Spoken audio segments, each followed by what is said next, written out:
Hello and welcome to this edition of Takeaway Tuesday. I'm really excited today to have the second part of a two-part series with Jerry Seitz. And in the first part, Jerry, we talked about recantation and how teams need to assess for recantation before the first interview ever takes place. But let's say that the team has done that. So everything that we talked about in part one, they've done. And the decision has now been made to conduct a recantation interview or a second interview, if you would, or follow-up interview, depending on how many have been done.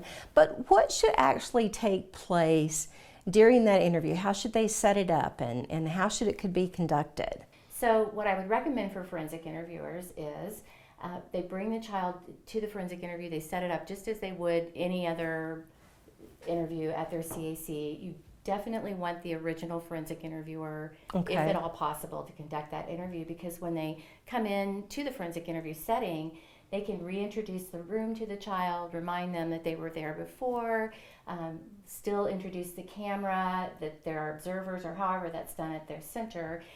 Go ahead and go through the rules of the interview if that's part of the practice. Certainly do practice narrative. And then the focus of the interview would not be to re-interview them about those original allegations or challenge their reluctance to disclose about what they originally talked about, but rather talk about what's happened in that child's life since they came there the time before and talked about the abuse. And also talk about the circumstances of their recantation. Ask who they talked to about it and what made them decide to say that it didn't happen, and any other factors that may be of concern to the team that may have influenced that child. But talk to us more about not challenging, because sometimes what I hear from team members are, oh, should we just ask the child, did she lie originally or is she lying now? And that's very harsh, and I don't think that that's our place to ask that in an interview. So what would you recommend trying to get that information without asking it in such a harsh manner? So after exploring the circumstances of their recantation, and hopefully they've gathered as much information as they can from other people, I would recommend, if the child is opening up about the circumstances of recantation, ask them what made them decide to say it didn't happen, or what's made them decide not to continue to talk about it. Because it kind of removes it one factor away from the child. You're not invoking blame on them in any way. It's what made you decide to do that, not why did you do that.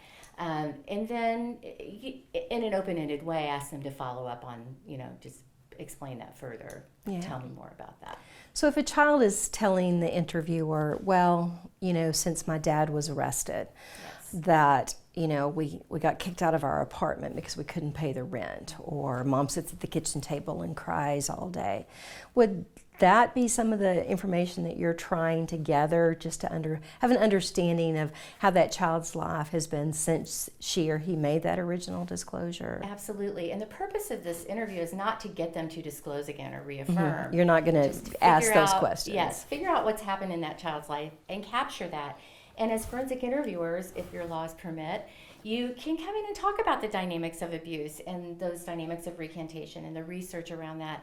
Juries, I think, find it really easy to understand when they know what's happened in that child's life to cause them to say it didn't happen. It's kind of like a light bulb moment if you can go on the stand and provide some expert testimony or explanations about the disclosure and recantation and what's going on. Absolutely. It actually makes perfect sense if you can lay it out in that way. But we do need that information either from other people in their lives or the child before just saying, oh, we don't have a case. And one of the things that I really impress on team members when we do this training is it's our responsibility to accommodate children's process of disclosure. And sometimes that process of disclosure includes recantation or not being willing to continue to talk about it. So rather than just walk away, we need to figure out how to set up the system so that we're supporting them so that they feel comfortable.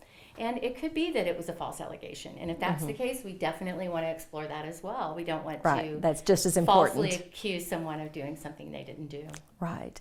So, folks, what I would encourage you again is to go to calio.org, go to the NCAC Virtual Training Center. Jerry has written some wonderful articles. She has written research to practice pieces.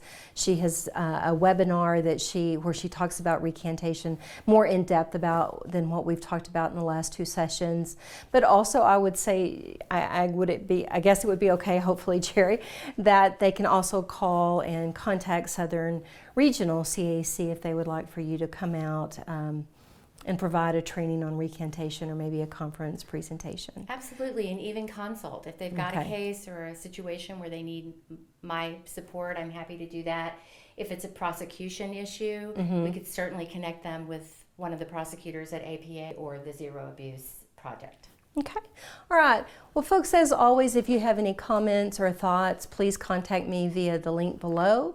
We look forward to seeing you again in the future. And until next time, have a great day. Thank you, Andrea. If you'd like more information, please check out calio.org.